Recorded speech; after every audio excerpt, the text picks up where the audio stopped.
Hello and welcome to the Stronger Than My Excuses show. Our theme today is entertainers and hospitality. The show must go on. I'm Ruth Jordon and I'm from the Elderslie Foundation and the Red Tree Theatre, which is where we're coming to you from today. This is a community space and we're very pleased that you've chosen our lovely venue for this event. Before we begin, I'd like to acknowledge that we're meeting on Aboriginal land. This is the land of the Darkinjung people, and I'd like to pay our respects to elders past, present and emerging. And I'd also like to introduce my co-host today, who is Stuart Davies from Evolve Hospitality, Tourism and Hospitality Specialist, business mentor, educator and consultant. Thanks, welcome, Ruth. Stuart. Thanks, Ruth. Really grateful to be here today and with such a great list of panellists here today. I'm a bit humbled to be here. We appreciate the Red Tree Theatre for giving this amazing space for us here today. Stronger Than My Excuses is a series producing a number of episodes regarding business and community issues. Today though, we're discussing issues around the entertainment and hospitality industries. What we want to do is help people in these industries realise that they're stronger than their excuses and the show must go on. Our aim is to give people actionable takeaways that can implement and achieve great outcomes. Thanks very much, Stuart. Would you like to introduce our fellow panellists? Absolutely, Ruth.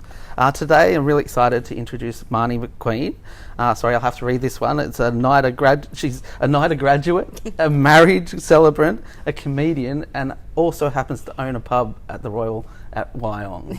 Welcome. Thank you, Steve. Secondly, I'd like to introduce Josh Maxwell, Artistic Director and Technical Manager at Japuka Productions Youth Theatre. Welcome everyone to the show. Thanks for having us. So all of us today, including Stuart and I, will be responding to the questions that I asked today. Before I ask the first question though, I'd just like to thank all our sponsors for this lovely event. As you're watching on whatever social media platform you're using, please don't hesitate to reach out and ask questions and we'll respond to them as soon as we can. Thank you very much, Stuart. So let's get on with the show.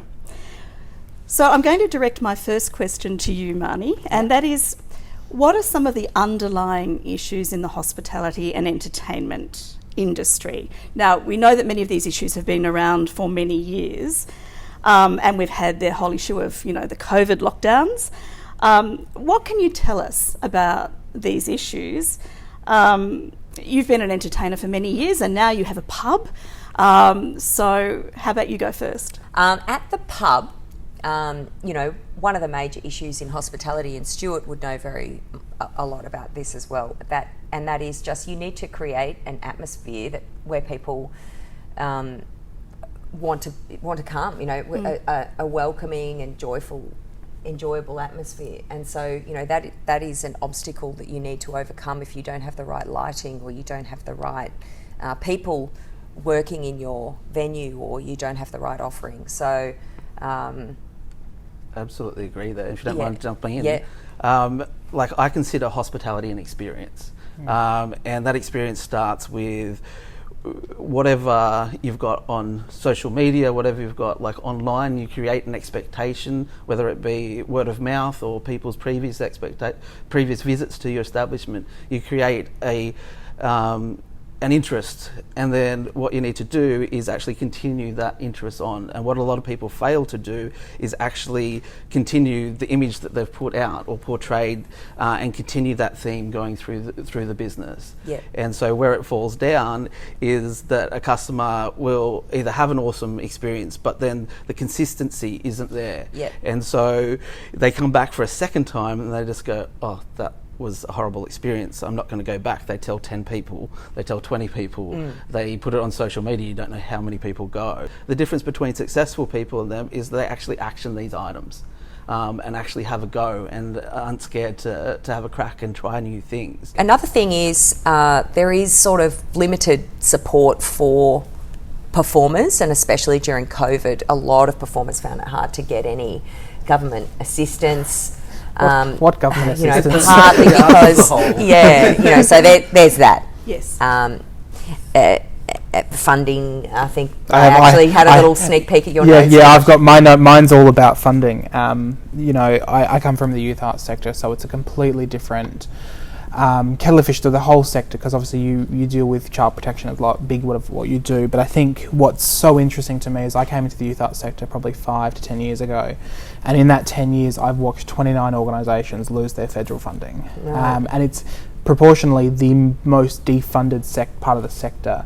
And what's really interesting about that is that we're like the foundation of the entire sector. People move through arts education, youth arts, and they move up. Mostly that's the sort of the career path into the professional industry for most people. So when you're watching all these big organisations get defunded, you're like, where are the young people going to go? And like we're talking about pathways. Yeah. Most young people, their experiences, Ruth, you were saying off camera about, your first experience in the theatre was when you were 6. Most young people's first experience is either that, or they do school drama, or they do that, and then they get into youth theatre or their local theatre, and they move up into education with NIDA. So that's a big issue. But I think the other thing that's happening is, and you would know all the internal stuff that's been going on in the industry, especially around representation on stage and culture and stuff that's going on. Yep.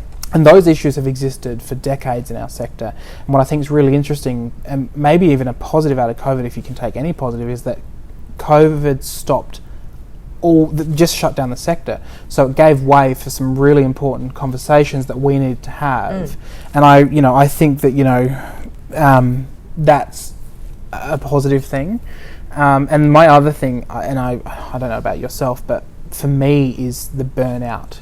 Our sector, and I'm not sure about the hospitality sector because I'm not in it, but the burnout in our sector, because we have to work so hard for auditions, for parts, for gigs, to produce the events. I remember being at a youth arts forum, and one of the provocations to the older members of the sector was about, is the promise for young artists 40 years of burnout and then retirement? I was like, we don't retire. It's just burnout. So yeah, I think they're the issues that face my part of the sector. I think that feed into the wider sector as well. Yeah. Well, you do have a pretty high stress, job, and your input in the entertainment industry is pretty epic and high stress. Like there's a lot that rides on your shoulders, having your technical company. And then, technical aspects of it, and then also all the other events that you produce. So you're very deeply involved. I don't know what else I'd do otherwise. But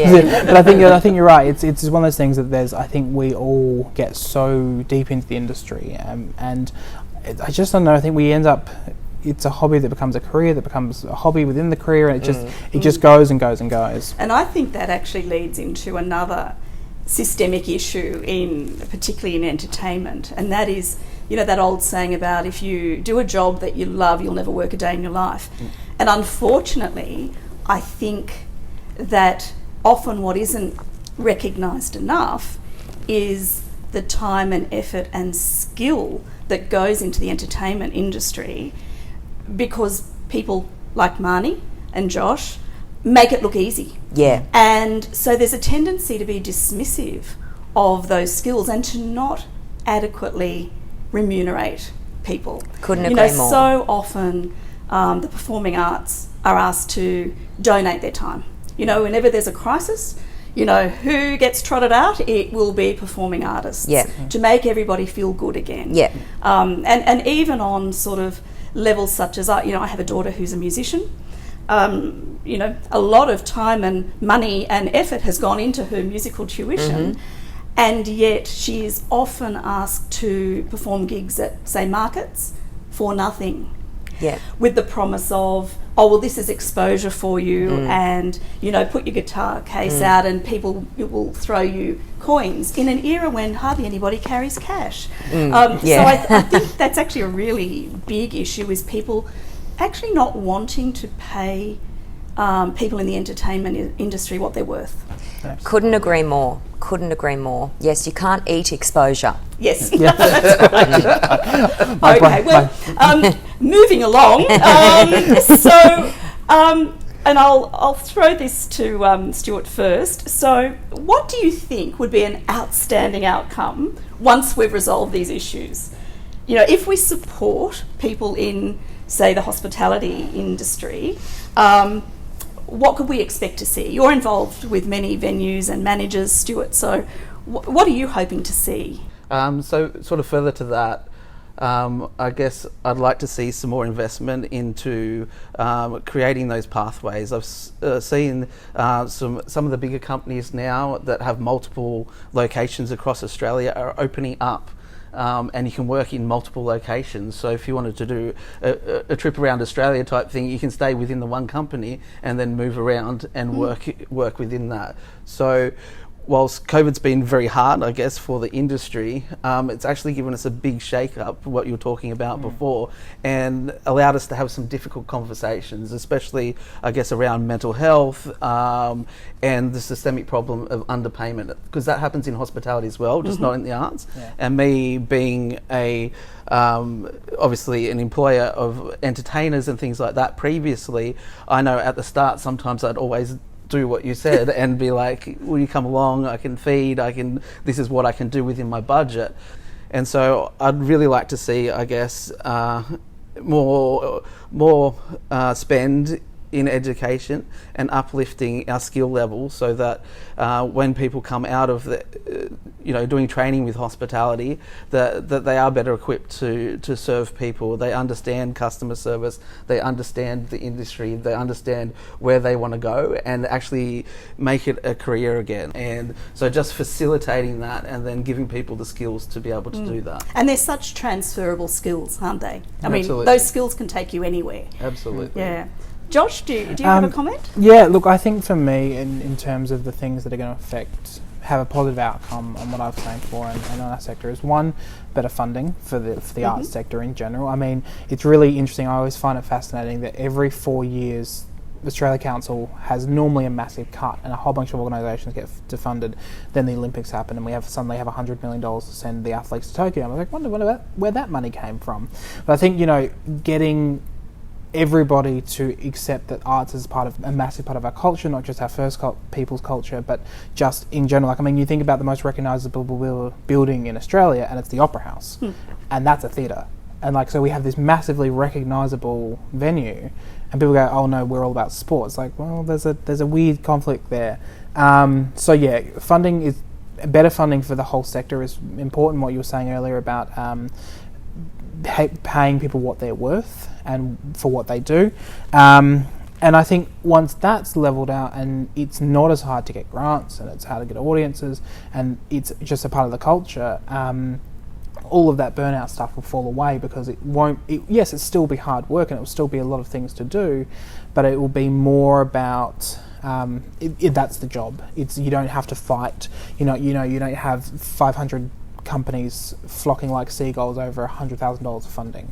Those kind of things are going to make massive changes and make all the difference to our mental health.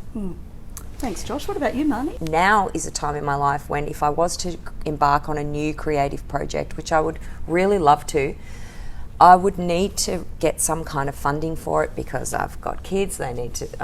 Someone needs to look after them. And I've got another job that I would have to sacrifice that income, at the pub. So that's another reason why it's just really important. But having said that, it's also extremely important to just be bold and create, and just, if you can, just get on with it. Don't sit around and wait for someone to give you a handout. Yeah.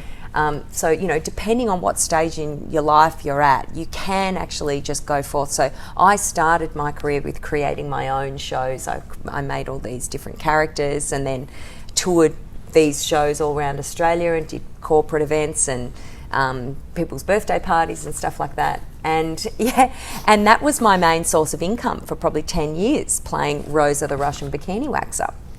So you can just create something, and then that can be yours, and that's your asset that you have that no one else has. And I think what we also need to learn in this industry, it's about being bold and getting out there, and also developing that thick skin, as you were saying earlier, Marnie. We live in a society that has almost brainwashed us into thinking that everything is merit-based. And if you work in the entertainment industry, you know that it's not strictly merit-based. A lot of it is can you, as a performer, fulfill the director's vision or the creative team's vision for, that character or whatever. I think one of the really important things that we've discovered, particularly responding here as a community space, is the importance of partnerships and not seeing every other entertainment provider as competition. Yeah. I think the other really strong point that people often make is, we're all vying for the entertainment dollar.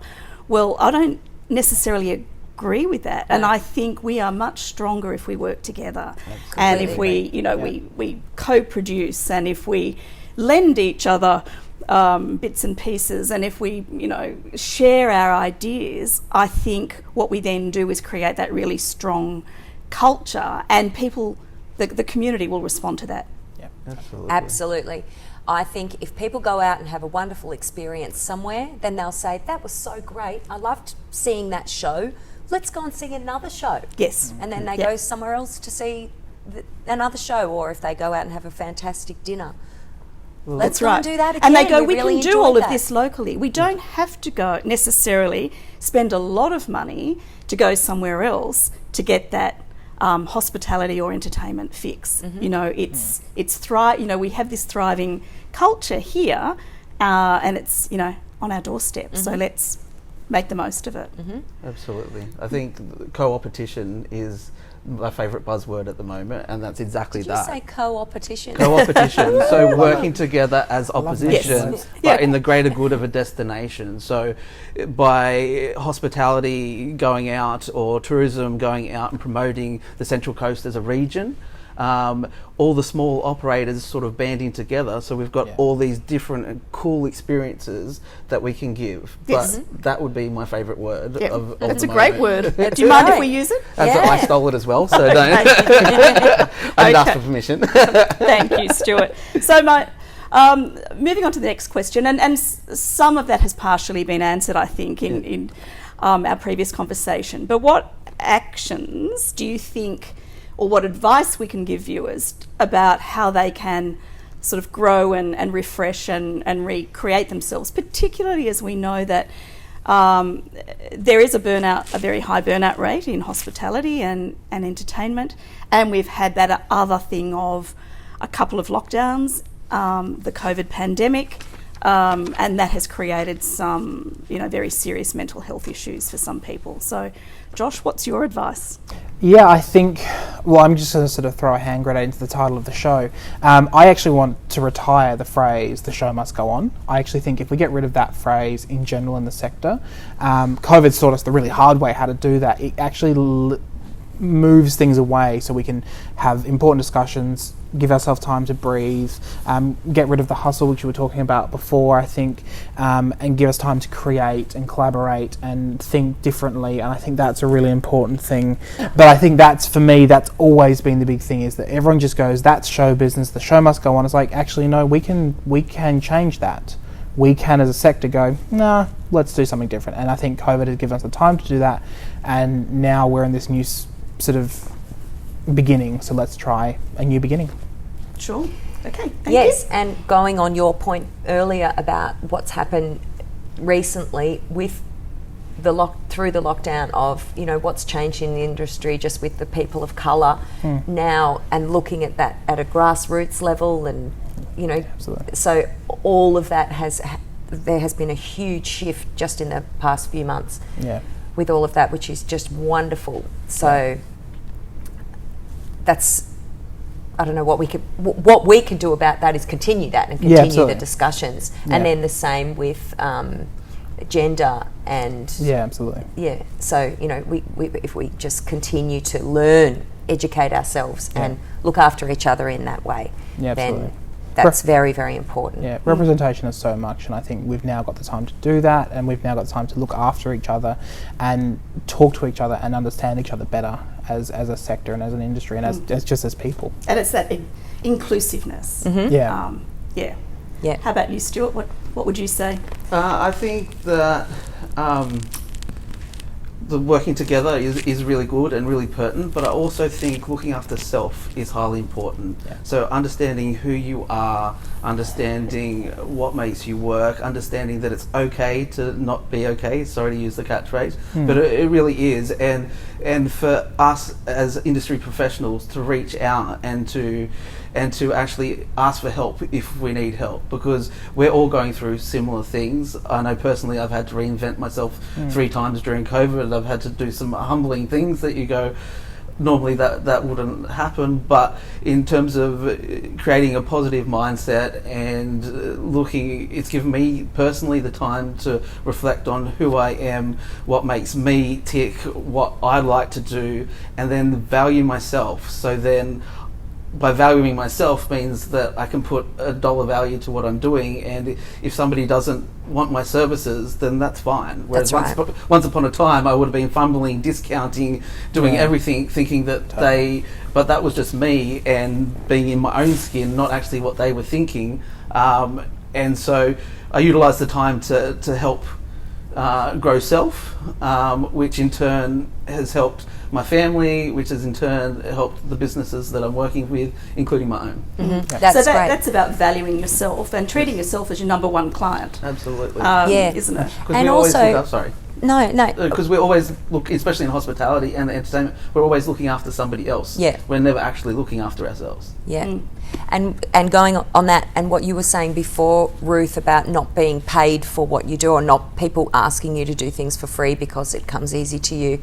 It really is an energy exchange, like you doing your service or showing your talents or providing your skills for people is you need to receive something to do that. Otherwise you are left feeling deflated or used, or and so money can be an part of an energy exchange. Yes, of course. I mean, we wouldn't expect any other profession to work for nothing. Pay your plumber and exposure and see what happens. Yes, exactly. And I would just say, I think in terms of well-being and so forth, I think what the response since the lockdown restrictions were lifted speaks for itself. People want to be with other people. And I think one of the best ways of ensuring your sound mental health is about having that connection with other people. And Marnie, you mentioned earlier about personalising your celebrant business, and I think that goes for all of the work we do. People want to feel as though they're welcome and they're recognised, and that we're not seeing them just as another bum on a seat. That in fact there is a relationship that we establish with them so that they come back. So, okay, now this may be a hard question or not. This is the one-word answer we're looking for. So if you had to give us one word about this, what would it be? Stuart? Collaboration. Marnie? Strength. Lead. Ooh. And I would say partnership. Okay. Well, thank you very much for your insights and contributions. It's lovely having a chat with everybody, and I think it's wonderful to see how people have come through what's been a really, really difficult time. We've all suffered, some more than others, and I hope our viewers today are able to take something away from this discussion. I hope it's been useful. Thank you again to all our sponsors. We appreciate your support, and remember, you can catch us on YouTube and other social media, and if you have any questions, send them in and we'll do our best to answer them. And please share this with anybody in the industry that you feel might take some support from this. I would just also like to thank the Red Tree Theatre here in Tuggerah for allowing us to film here today. I think you'll agree it's a stunning venue, and I hope you do come and visit. I also hope that you have got something out of today's episode, and we'll look to the other episodes as well for some guidance around pertinent issues that are affecting business and the communities today. And I'd like to thank my co-host this morning, Stuart Davies from Evolve Hospitality. Thank you, Stuart. Thanks, Ruth, and also our special guest here today. It's been really insightful, and thank you for your time. It's really appreciated. But Marnie Mcqueen from the NIDA expert. Sorry, I have to read again because there's so many things that go behind your name, mate. But marriage celebrant and comedian, as well as the owner at the Royal Hotel in Wyong. Great schnitzel, go and have one. And Josh Maxwell, artistic director and technical manager at Jabuka Productions Theatre. Thank you so much for your time, guys. And of course, I'd love to thank our wonderful host, Ruth, who happens to also be part of the Red Tree Theatre, but your insights are absolutely fantastic today. Thank you, Stuart. It's been a pleasure. Thank you, everybody. Hope you've enjoyed the show. Bye. See ya.